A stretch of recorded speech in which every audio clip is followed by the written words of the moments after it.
When my daughter told me to pack my things and find somewhere else to die, I realized I'd raised a stranger.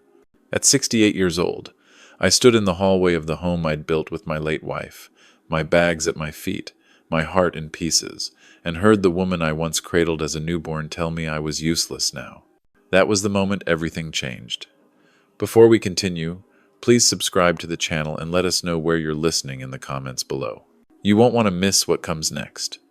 Because this isn't just a story of betrayal, it's a story of awakening, of revenge, and of reclaiming everything that was meant to destroy me. You see, 2 days after I was forced out of my own home by the very people I once called family, I walked into a lawyer's office just looking for clarity. What I found instead? A truth so sharp it sliced through every lie they'd ever told me. My name is Thomas Reynolds. For 40 years, I was a loyal husband, a doting father, and the kind of man who believed that sacrifice was just another word for love. I never asked for much. I worked hard, paid the bills, and kept the lights on while my daughter Isabel became the golden child, and her husband Nathan, the financial genius, was always happy to let me pay the tab. But after Catherine died, something inside me dimmed. I was grieving, vulnerable, and they knew it. They saw a man in mourning, and instead of reaching for my hand, they reached for my assets. What they didn't realize was that the quiet old man they dismissed so easily, he was about to flip the board and start playing a very different game. Because sometimes when they treat you like a pawn, they forget pawns can become kings too. 2 months ago, I was Thomas Reynolds, retired architect, widower of 3 years, and father to one very charming, very calculated daughter. I'd spent 4 decades building a life with Catherine, a woman who balanced my stubborn streak with her endless patience. She passed quietly in her sleep at 65, cancer stealing from me, the only person who ever truly understood me. For weeks I wandered our home in silence, haunted by the sound of a missing voice and the scent of lavender still clinging to her pillow. Isabel arrived soon after the funeral, cloaked in designer mourning and speaking in soft tones that barely hid the steel beneath. "Dad," she said, her voice honeyed with concern, "this house is too much for you now. All those stairs, all those memories. You shouldn't be alone. I should have known right then." Not because of what she said, but how she said it, like I was already a relic gathering dust in a museum she couldn't wait to gut. She and Nathan began dropping by more often. Unannounced visits that always ended in friendly discussions about estate planning, senior living communities, and what she called aging with dignity. But I wasn't aging, I was grieving. And there's a world of difference between the two. They brought pamphlets filled with smiling retirees doing yoga in matching tracksuits, brochures for condos that smelled of disinfectant and last chances. Nathan would chuckle and say, "Tom, you've earned some peace. No more repairs. No more responsibility." What they really meant was, no more obstacles. I was inconvenient. I stood between them and a house they had already mentally renovated, redecorated, and reassigned. They started hosting dinner at my place, my food, my table, my wine, where they'd take turns prodding me toward the next chapter, like real estate agents circling a soft target. Isabel would feign sympathy. Nathan would make passive jokes about downsizing, and all the while I stayed silent, too stunned by their transparency to believe it was happening. 6 weeks after the funeral, I was still sleeping in the guest room. Catherine's side of the bed remained untouched. Her nightstand still held her last book, spine bent at page 78. I couldn't bring myself to close that chapter until Isabel did it for me. She showed up one Tuesday with Nathan and 2 suitcases. "Dad," she said with the fake gentleness she'd perfected over the years, "Nathan got a new job in the city. We're moving in today. This house is just what we need, space for the kids, good schools nearby, and it's already paid off." I blinked. "Move in? Isabel? This is my home." Her mask dropped, just for a second, and behind it was the same cold calculation I'd once seen in a rival architect's eyes before a contract bid. "Actually, Dad, according to Mom's will, everything was left to me, the house, the investments, all of it. I've been letting you stay here out of kindness, but we really need you to find a place of your own now." The air left my lungs. "Isabel, that can't be right," she smiled. "At Island, Mom knew I'd take better care of her legacy. You never cared about finances. You were just the husband. Just the husband. 40 years of loyalty, Erased in 3 words. And then she said it, the line that would echo in my head for days. Find somewhere else to die. I packed in silence. 2 suitcases, 1 photo album, and a watch Catherine gave me on our 25th anniversary. Nathan loaded my belongings into the trunk of their Lexus like he was taking out the trash. Isabel handed me $300 in cash and an address of a nice little place. She'd researched 1 step above a state facility and 5 steps below decency. I didn't argue, not because I agreed, but because I knew something they didn't. Catherine and I had reviewed our estate plan together. She'd shown me the documents, explained the clauses. And I remembered something she'd said, one night over tea. If Isabel ever shows her teeth, promise me you'll talk to Harrison. So I did, and that promise would change everything. The Sunset Crest Motel sat off the main road like a forgotten memory, peeling paint, flickering vacancy sign, and rooms that smelled like disappointment. For $59 a night, I got a stained mattress, a rickety heater, and a view of the parking lot where someone's muffler fell off twice a day. I sat on the edge of the bed, holding Catherine's watch like a lifeline, trying to make sense of how my life had narrowed to 4 walls, 2 suitcases, and a daughter who looked me in the eye and called me obsolete. I'd always believed that blood meant loyalty, that love was a current that flowed both ways.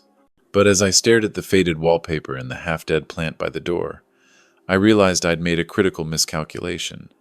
Isabel hadn't become this person overnight. She'd been growing into it for years, drip by drip, comment by comment, every time she'd waved off my advice, or rolled her eyes when I said I didn't trust Nathan's aggressive investment strategies. I was too soft, too trusting. And now, I was here, homeless, humiliated, and forgotten by the very people who should have protected me. But grief has a way of clearing the fog. And as I sat in that motel, something shifted. I remembered what Catherine had said talked to Harrison. He was the attorney we'd used for everything. Home purchases, wills, power of attorney, even the tiny cabin upstate we never quite got around to renovating. He was thorough, sharp, and above all, loyal. I took a deep breath, connected to the motel's barely functional Wi-Fi, and found his number. 20 minutes later, I was on a bus headed downtown, the $2.75 fare feeling like the smartest investment I'd made in weeks. When I arrived at his office, the secretary looked up, startled. "Mr. Reynolds? We've been trying to reach you." Harrison came out of his office the moment he heard my name, glasses sliding down his nose, brows furrowed. "Thomas, thank God. I was wondering when you'd come in. Isabel said you were traveling." Traveling. That's what she'd told him, not grieving, not displaced, just gone. "Harrison," I said, my voice calm but brittle, "I need to talk to you about Catherine's will." He looked confused. "Didn't Isabel give you a copy?" I handed her the original and several copies after the reading. "You were supposed to be there." I blinked. "There was a reading?" "Of course. 2 weeks after Catherine's passing. Isabel said you were too distraught to attend, that she'd handle everything on your behalf." My blood ran cold. Isabel had orchestrated every detail. Harrison's frown deepened as he reached into a cabinet and pulled out a thick folder. "That doesn't sound right." Catherine's wishes were very clear. He opened the folder, scanned the pages, then slid one toward me. I recognized Catherine's handwriting in the margins, the precise placement of her signature. Witnessed, notarized, legal. "Thomas," Harrison said quietly, "your wife left you the house at 184 Belmont Avenue, all furnishings, and 75% of all financial assets, investments, retirement accounts, insurance policies, roughly $30 million in total." I stared at the paper, my breath shallow. "And Isabel?" $10 million, held in trust, with distributions starting on her 45th birthday only if she treats you with dignity and care after Catherine's death. I felt the air shift in the room, like a storm cell rolling in. Catherine had known. She had seen what I refused to see. She had predicted this exact scenario and tried to protect me from it. "Harrison," I whispered, "Isabel told me I inherited nothing. She moved into my house, gave me $300, told me to go die somewhere else." Harrison's face darkened, fury rising behind his professional mask. What Isabel has done isn't just immoral, it's illegal. Fraud, elder abuse, criminal misrepresentation. If those documents she showed you were forged, she could be looking at felony charges. I nodded slowly, the pieces locking into place. The brochures, the guilt trips, the unannounced dinners, they weren't concerned. They were phase one of a hostile takeover. Isabel had staged a coup. But she'd made one critical mistake. She forgot that Catherine was always 2 steps ahead. Harrison leaned back, already reaching for his phone. We need to call the banks. Freeze everything. Get a forensic accountant to trace the transfers. And Thomas, he looked at me, his expression hardening into something I hadn't seen since the zoning board battles of the 92nd. It's time we bring your daughter to justice. Within an hour, Harrison's office transformed from a quiet law firm into a war room. He called it Operation Restoration, though later, with a sly grin, he'd rename it Operation Reckoning. Phones rang. Bank managers were looped in. A private investigator named Alan Cheng was summoned, lean and razor-sharp, with a mind like a vault and eyes that missed nothing. As the pieces moved across the legal chessboard, I sat in Harrison's leather chair, absorbing the magnitude of what Isabel had tried to do. This wasn't a lapse in judgment. It was a heist. Carefully planned, ruthlessly executed. The forged will she showed me, the lies about Catherine's intentions, the manipulation, none of it was accidental. Alan confirmed, as much after analyzing the documents Isabel had left in my possession. These forgeries are professional, he said, flipping through them with latex-gloved precision. Not something whipped up on a home printer.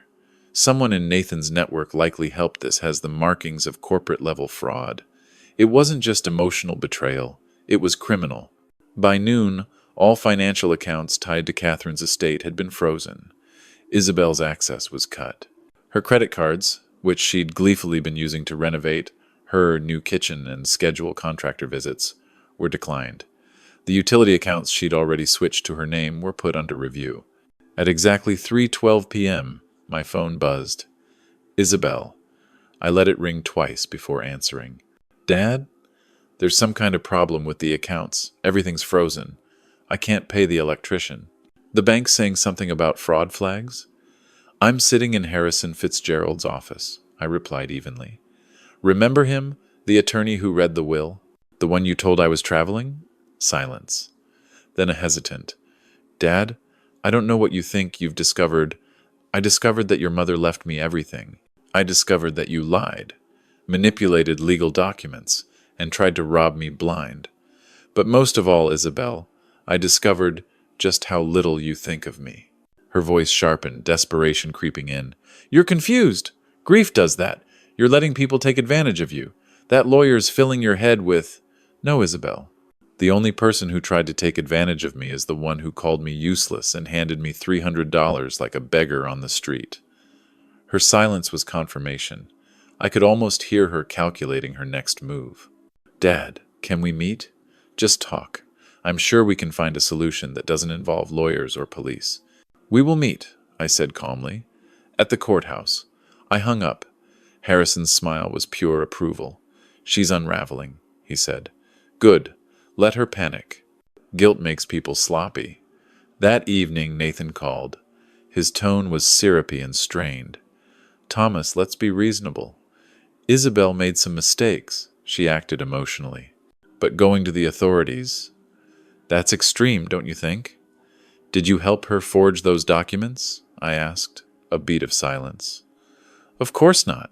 I may have reviewed some drafts, but I wasn't involved in anything criminal. So that's a yes. You reviewed the blueprint before the robbery. He sighed. Look, this is a mess, but we can resolve it privately. No need to drag the family name through court. Nathan, you threw me out of my own house and told me it was for my own good. You don't get to negotiate now that the cards are off the table. You'll regret this, he said finally. So will Isabel. And your grandkids? Do you really want them to grow up knowing you put their parents in jail? No, Nathan, I replied. I want them to grow up knowing that no one, not even family, is above consequences.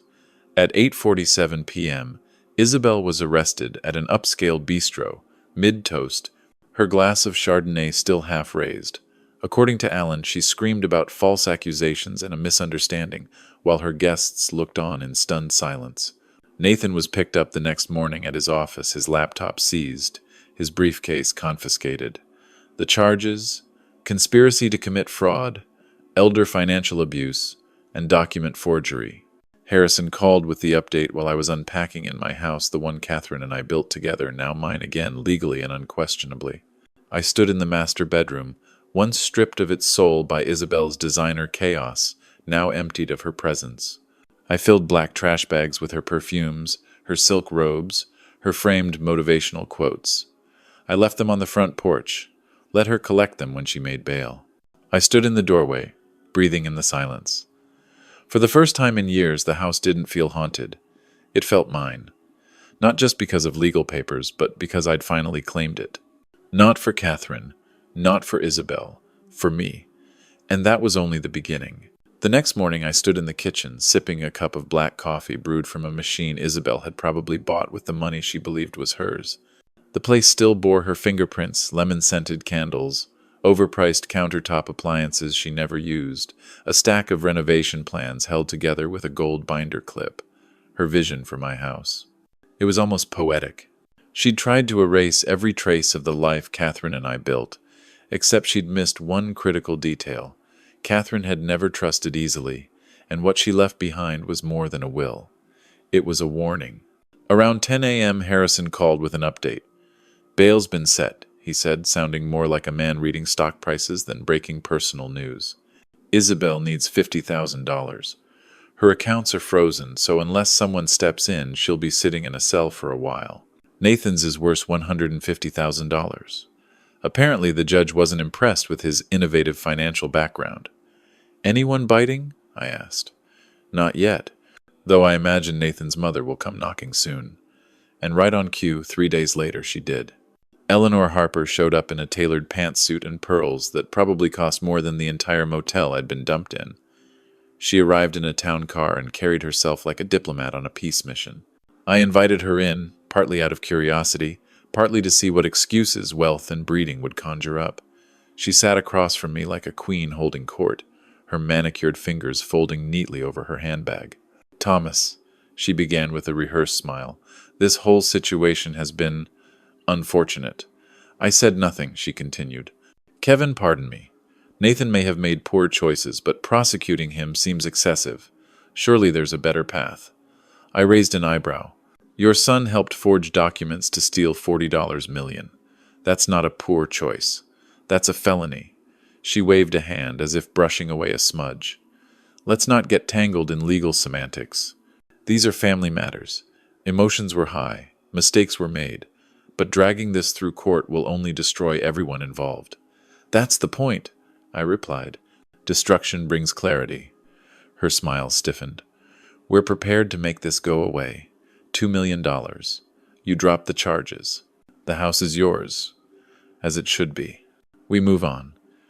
I let the silence sit heavy between us. "You think $2 million is enough to make me forget that your son threw me out like garbage?"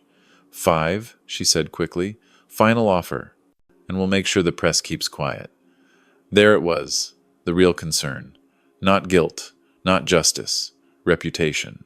I stood slowly, walked to the fireplace where Catherine's portrait hung, and turned back to her. "Number," Eleanor rose, collected, cold. But as she reached the door, she paused. "We've done some digging into Catherine's business dealings. There are things you might not want the public or the courts to find out." I tilted my head. "Are you threatening me? I'm giving you a chance to protect her legacy, and yours." When she left, I didn't panic. I called Harrison. "She's bluffing," I said. He was quiet. "Maybe. But if there's something buried in Catherine's financial history, we'd better find it before they do." That night, I sat in the study, Catherine's study, sorting through boxes of files I hadn't opened in years. Her records were impeccable. Color-coded folders, stapled receipts, labeled binders that looked like they belonged in a courtroom archive. But the deeper I dug, the more I noticed things that didn't fit.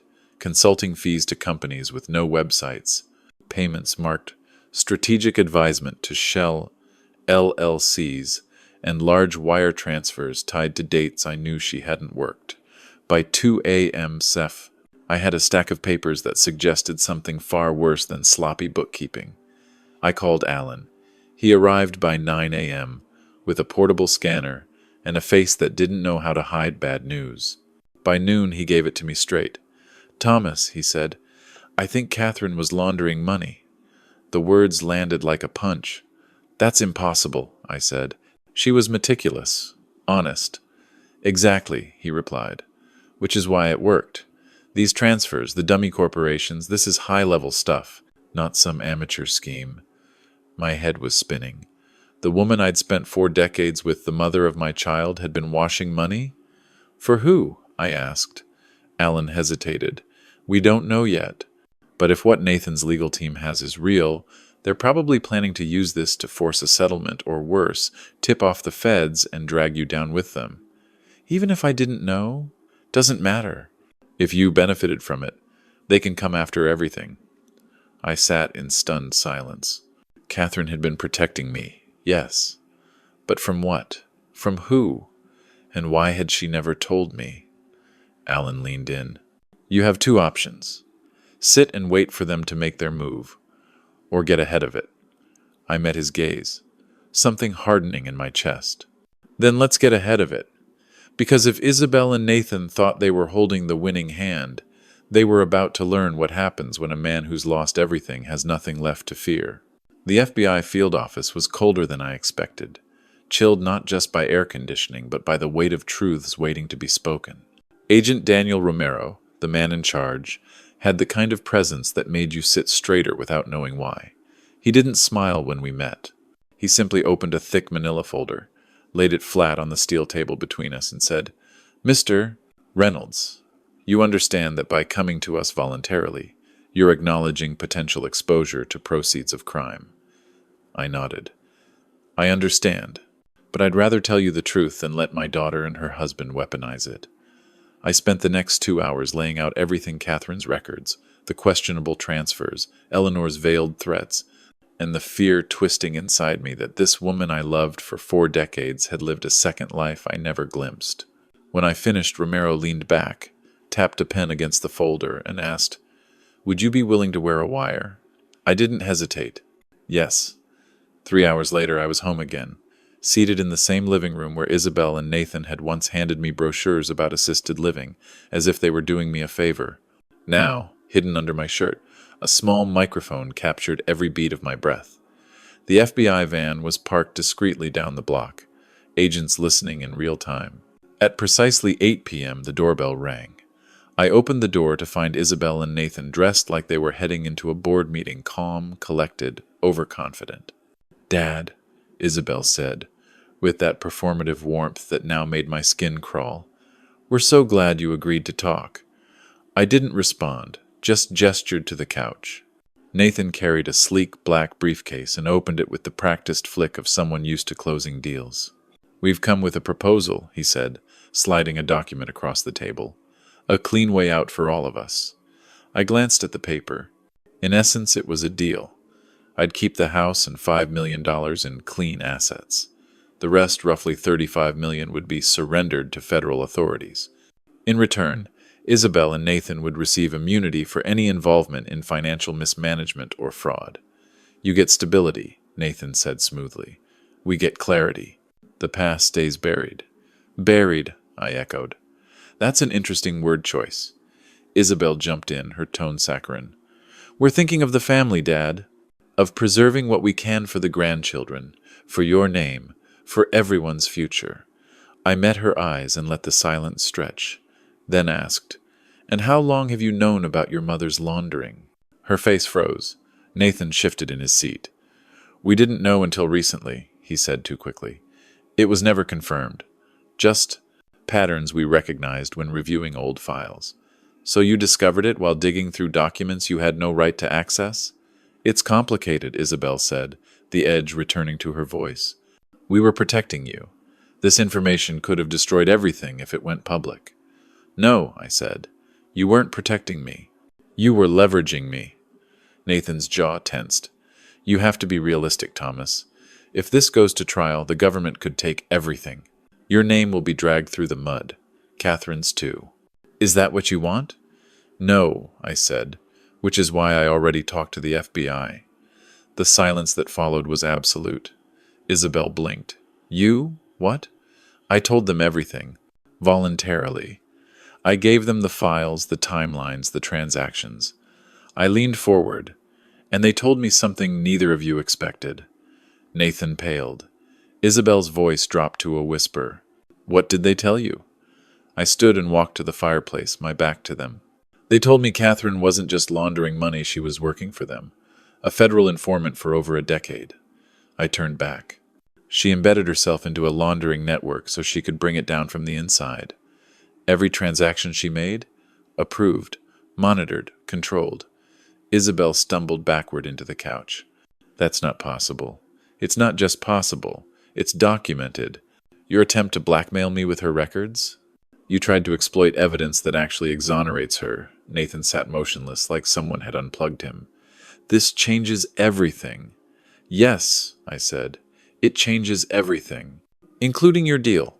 Because now, you're not just fraudsters, you tried to manipulate a federal operation for your own gain. The front door opened behind them. Agent Romero stepped in with 2 other agents. Badges displayed. Isabel Reynolds Harper. Nathan Harper. You are under arrest for conspiracy to commit wire fraud, elder abuse, and attempted extortion of a federal witness. Isabel turned to me, voice cracking. Dad, how could you do this? I stared back steady. The same way you threw me out of my house. Only my way is legal. As the agents read them their rights and confiscated Nathan's briefcase, he made one last desperate move. You don't know who Catherine was connected to. You've made powerful enemies. You've put yourself in danger. Agent Romero paused, looked at him. Are you threatening a federal witness? No, Nathan snapped. I'm warning him. Romero smiled thinly. Noted. As they were led out the door in cuffs, I felt a calm I hadn't known in months. Not satisfaction, not vengeance, just clarity. For the first time since Catherine died, I felt like I could finally breathe again. And this time, the air was mine. The next morning, I woke up before sunrise, not from anxiety or dread, but from the strange quiet of peace settling into my bones. For months, my life had been a blur of loss, betrayal, and legal warfare. But now finally the weight had shifted. The house no longer felt like a battleground. It felt like a beginning. The kitchen still bore the remnants of Isabel's presence, but even that felt powerless now. Her curated taste, her magazine-perfect furniture, her imported appliances, they were just objects. The soul of the place had returned to me. I brewed my coffee, opened the windows, and let in the morning air. It smelled like freedom. At 9 a.m., Agent Romero called. We executed 12 warrants across 3 states this morning, he said. The network your wife helped us infiltrate is collapsing. You probably saved more lives than you'll ever realize. I thanked him, but the truth was I hadn't done it for heroism. I'd done it for clarity, for justice, and maybe, if I was honest, for a sense of reclaiming something that had been stripped away the moment my daughter told me I was no longer useful. There's something else, Romero added. Catherine's cooperation, what she did over those years, it led to over $200 million in seized assets. Her name will be protected. Her work is being officially acknowledged. I stood in the center of her old study, surrounded by the evidence of a woman I thought I had fully known. Thank you, I said. She deserved that. As the call ended, I found myself staring at a painting she'd once loved, a quiet lake scene, soft brush strokes, autumn colors. I never paid much attention to it before. But now, it felt like a message. Something steady, something calm after the storm. Around noon, Harrison arrived with a binder under his arm and a rare smile. Congratulations, he said. You are, once again, the legal owner of every cent your wife left you. Clean, protected, and as of this morning, beyond the reach of any future legal challenge. I exhaled, the kind of exhale that feels like letting go of a lifetime of holding your breath. What about them? I asked. Isabel and Nathan? They're being transferred to federal holding this afternoon. Pre-trial motions are underway. Their lawyers are scrambling, but the evidence is airtight. Between the forged documents, the wire recording, and the attempted blackmail. There's not much wiggle room left. And Eleanor? I asked. I imagine she's livid. She's retained a new legal team and has gone silent. Rumor is she's more worried about her own name being dragged into this than about her son doing time. I didn't feel vindictive, just resolved. They'd all made their choices, and now they'd face what those choices cost. That evening, as the sun dipped below the tree line behind the house, I stood on the back porch with a glass of wine, ironically the same vintage Nathan once bragged about gifting us for Christmas. I drank it now, alone, not as a toast to survival, but as a marker of a new chapter, a chapter I would write myself. The next few weeks passed in a flurry of attention I hadn't asked for. The story made national headlines. Daughter and son-in-law arrested in $40 million elder fraud case, father fights back. Reporters started calling. Producers reached out. A woman from Amazon Studios contacted Harrison with a proposal for a limited series based on my experience. I almost laughed when Harrison read the email aloud. They're offering full creative control, a generous donation to a foundation of your choice, and the chance to approve casting. You'd be surprised how many people would watch a story about a quiet man who dismantled a family con with nothing but decency and receipts. I told him I'd think about it. The idea of seeing my life turned into scripted drama felt strange. But if it meant shining a light on how easily the elderly are preyed upon, even by those closest to them, maybe it was worth telling. So I said yes, but only if the proceeds funded something useful. Thus, the Reynolds Foundation for Elder Justice was born seeded with $10 million and a singular mission to provide legal aid, advocacy, and education for seniors facing financial exploitation by family members. Within 6 months, we had offices in 3 cities, a legal hotline, and 2 pending legislative proposals. My phone rang one morning. It was David Cheng, Alan's brother, and my new financial advisor. "Your portfolio's doing well," he said, "and the foundation is making national waves. But there's another matter. Isabel's attorney has requested a meeting." "About what?" I asked, already knowing. "She wants to apologize," he said, "and request supervised visitation with the grandchildren." I was quiet for a long moment. "Tell them I'll meet, but not to reconcile. Just to clarify a few things." "Understood." After we hung up, I walked into the room that used to be Catherine's study. It was now my studio, my space. Light poured in through the windows, splashing across an easel holding a nearly finished canvas. A self-portrait, not exact, not photorealistic, but symbolic. A man standing at the edge of a lake. Sunrise on his face. The house behind him, but he was walking forward, toward the water, toward whatever came next. I picked up the brush, not to finish the painting, but to keep going. 3 days later, I found myself seated at the far end of a long glass conference table in a downtown law office that smelled faintly of leather and desperation. Isabel's lawyer, a young man, too smooth for his own good, sat across from me with a practiced expression of neutral concern. He made small talk about the weather, the traffic, the building's recent renovation. I said nothing. I was there for one reason only, and it wasn't reconciliation. The door opened, and Isabel walked in. She looked smaller than I remembered. Not physically, she still wore the same tailored blouse, the same perfect makeup, but something in her had deflated. Her confidence, perhaps. Her entitlement. Or maybe it was just the reality of wearing an ankle monitor under designer heels.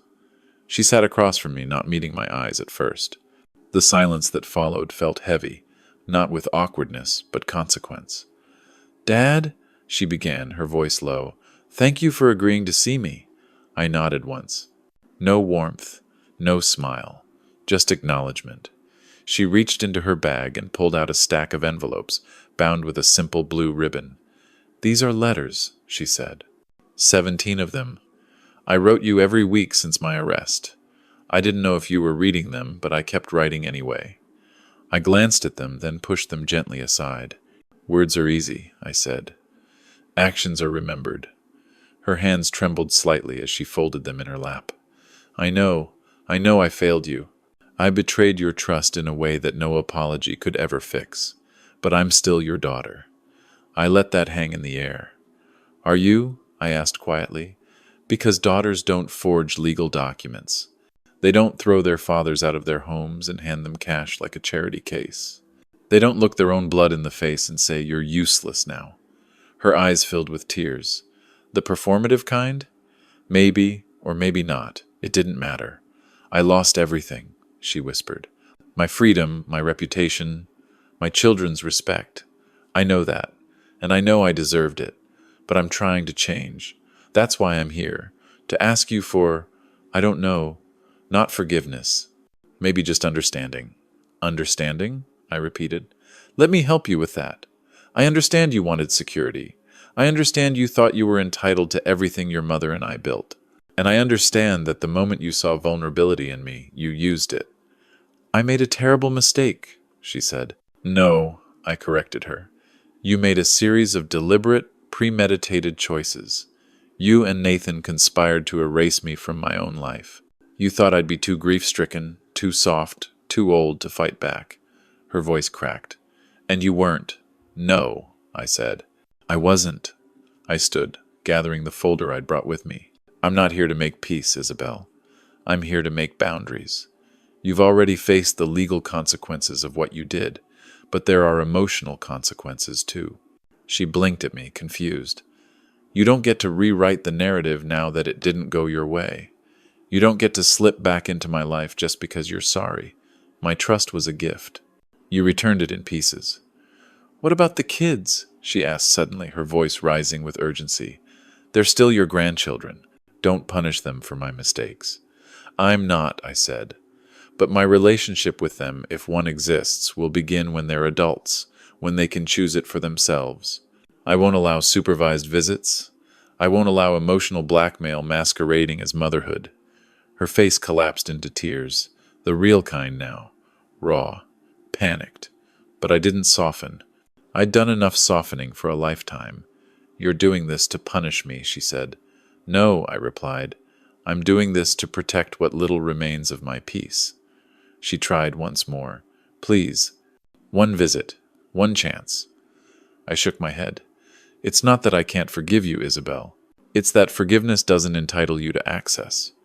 You can heal, you can change, but you'll have to do it without me, in the audience applauding." I turned to leave. "Wait," she said, standing. "Will you ever speak to me again?" I paused at the door, then looked over my shoulder. "That depends. Not on what you say next, but on who you become next."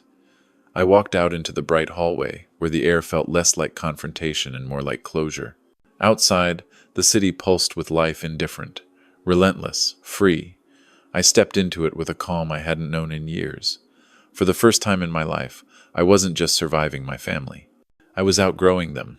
That afternoon, I returned home to find a large package waiting on my doorstep, oak-framed, carefully wrapped, labeled "Fragile" in neat black Sharpie. It was the final piece for my art studio, a hand-built drafting table I'd commissioned from a local carpenter named Luis, who reminded me a bit of myself in my younger years, quiet, precise, a man who understood how structure could be a kind of poetry. I carried it into the room that had once been Catherine's office and set it gently in place beneath the north-facing window. The light hit the surface just right, warm and generous. I exhaled. This room, once filled with secrets and shadowed by Catherine's second life, now felt reborn, not erased, but reclaimed. A space for creating, not hiding. I didn't paint that day. I just Saturday, watching the way the sun moved across the floor, how the birds danced on the trees outside, how silence, when earned, sounds less like emptiness and more like peace. My phone buzzed around 5 p.m. David Cheng. "Got the updated report," he said. "Your assets are performing strong across the board. And the Foundation's latest grants were approved this morning. Legal aid teams are expanding into 2 new states." "Good," I said. "That's good. There's one other thing," he added. "We got a call from a production team at Amazon. The documentary's moving forward. They're requesting a sit-down interview next week. You'd have final say over everything: the script, the edits, the narrative arc." I'd nearly forgotten about the docuseries. When they first approached, I agreed mostly out of principle. If my story could help even one person avoid what happened to me, it would be worth telling. But now, with time creating distance and clarity, I wasn't so sure. Do they want the whole story? I asked. The betrayal, the laundering, the arrests, everything, David confirmed. And they want to name it The Last Stand of Thomas Reynolds. I almost laughed. It sounded like a Western. All that was missing was a revolver and a horse. Let me think about it, I said. They'll wait, he replied. You've earned that. After the call, I walked the perimeter of my house, slowly. I touched the banister I'd once sanded by hand. The old oak door Catherine insisted we keep, instead of replacing with something modern. The garden beds she'd started during her first chemo treatments, still blooming with marigolds and lavender plants that outlived her but still carried her scent. There was no anger in me now, no sorrow, only a quiet awareness of what had been lost and what had been saved. I'd survived Catherine's secrets, Isabel's betrayal, and Nathan's criminal ambition. But more than that, I'd survived myself, the man who once thought duty meant silence, and love meant sacrifice without boundaries. I was not that man anymore. That evening I prepared dinner for one. Grilled salmon, fresh asparagus, a glass of Pinot Noir that no longer reminded me of Nathan's pretentious toasts. I ate slowly, deliberately, tasting every bite. Afterward, I returned to the studio and opened a new canvas. No sketches this time. No plans, just brush to canvas. Color blooming, shape taking form. Sometime around midnight, I stepped back to look at what I'd begun. It wasn't a landscape or a still life or even a portrait. It was something abstract. Lines crossing, intersecting. A suggestion of chaos giving way to clarity. If I had to name it, I'd call it inheritance. Not the money, not the house, but the legacy of choices mine. Catherine's, Isabel's, the things we pass down, knowingly or not, what we teach by example, what we leave behind when the dust settles. The next morning, a letter arrived in the mailbox, handwritten, no return address. I recognized the handwriting instantly. Isabel. I didn't open it. I didn't need to. I'd already heard her speak, already seen the tears, the apologies, the performances. Some things, once fractured, don't need to be mended. They need to be left behind. Instead, I placed the letter in a drawer beside Catherine's old day planner and a photo of us from our honeymoon in Vermont, back when we believed in simplicity and forever. Then I picked up my keys and headed to the Foundation's downtown office for a board meeting. We were reviewing a new program, an outreach initiative aimed at senior citizens with no next of kin, the ones most vulnerable to financial predators. I wasn't there just as a figurehead. I was there because I knew what it meant to be seen as disposable, to be loved conditionally, to be valued only for what you can give, never for who you are. After the meeting, one of the younger attorneys approached me. "Mr. Reynolds," she said, "can I ask you something personal?" "Of course. Do you ever regret how any of this played out?" I paused, thought carefully, then smiled, softly. Only that it took me this long to stop mistaking silence for peace. A week later, I found myself standing in front of a classroom, something I never imagined I'd do again. It wasn't filled with children, but with adults, mostly seniors like myself, gathered in a local community center for a workshop hosted by the Reynolds Foundation. The topic was recognizing financial abuse in families. A mouthful, sure, but necessary. They came in carrying tote bags and thermoses, some holding onto walkers, others gripping notebooks like lifelines. Their faces were lined with experience, but their eyes still held something fragile: uncertainty, maybe even shame, because no one likes to admit they're being hurt by someone they raised. I started with a story, not mine exactly, but one close enough. A man in his 60s, recently widowed, whose adult son began helping with the bills. Little by little, the son moved in, took over accounts, isolated him from friends, and eventually convinced him to sign over the house for tax reasons. I watched their expressions shift, not with surprise, but recognition. This wasn't theory. It was their lives. And they weren't just here to learn. They were here to feel seen. "You're not foolish," I told them. "You're trusting, and you shouldn't be ashamed of that. But trust should never be blind, especially when money's involved, especially when it's family." Afterward, a woman approached me. Late 70s, cardigan buttoned up wrong, eyes damp but determined. "Your story," she whispered, "is mine. Only I didn't fight back. I placed a hand on hers. "It's not too late." She nodded, and in that moment I realized something I hadn't fully admitted to myself until then. This was the real inheritance I wanted to leave behind. Not just a foundation, not a house, not a carefully structured trust, but the knowledge that survival is not weakness, and standing up for yourself is not betrayal. That evening I returned home and found my front porch dusted in golden light. The air was crisp, tinged with the scent of late spring and fresh-cut grass. I sat in my usual chair, a worn thing Catherine had bought decades ago, and read through the day's mail bills, pamphlets, a letter from the production team. The documentary was greenlit for filming in July. They'd hired a director with a reputation for quiet, character-driven storytelling. No sensationalism, no dramatization, just truth. I'd agreed to participate not because I needed the attention, but because I understood the power of story, especially when it's honest, especially when it's mine to tell.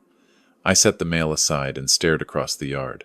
The oak tree Catherine and I had planted in our first year here was taller now, its branches stretching across the sky like it had nothing to apologize for. We'd buried a time capsule beneath it, letters to our future selves, a few Polaroids, a sealed bottle of scotch I'd promised not to open until retirement. I hadn't dug it up yet. I wasn't sure I ever would. Some things were better left buried, not out of avoidance, but respect. The past had its place. I wasn't trying to erase it anymore. Just understand it. Later that night, I stood in the studio, staring at the now finished painting. I'd added a final touch, 3 faint brushstrokes in the upper right corner, barely visible but there. One for Catherine, one for Isabel, one for me. Not as a tribute, as a record. We were each a part of this story, even if we played wildly different roles. I signed the canvas with a deliberate hand and leaned it against the wall to dry. The next morning brought another surprise, Eleanor Harper. She arrived in a Navy Mercedes, stepped out with her usual immaculate posture, and stood at my doorstep like someone who believed fences were optional. I opened the door but didn't invite her in. "Thomas," she said, her voice cool but controlled, "I'm not here to fight. I'm here to acknowledge." "Acknowledge what?" I asked. "That we were wrong. That my son was wrong. That I defended the indefensible because I didn't want to see what was right in front of me." I waited. No nod. No encouragement. Just space. "I've lost access to my grandchildren," she continued. "Nathan's conviction cost him his licenses, his career, and most of his friends. And you walked out of the wreckage with your dignity intact." "Not intact," I corrected her. "Rebuilt." She nodded once. "I've donated $1 million to your foundation. Quietly. No press release. No strings. Just contrition. I didn't say thank you. Some gestures don't require gratitude. Just acknowledgement. I don't expect forgiveness," she added, "but I needed to say it." She turned and walked away. And for once, Eleanor Harper didn't leave behind a threat, only silence. I closed the door and exhaled. The war was over. The rubble cleared. And what remained wasn't revenge, but something quieter, stronger, legacy. Not the kind carved into marble or written in legal trusts. The kind built in choices, in clarity, in drawing a hard line when others would have erased it.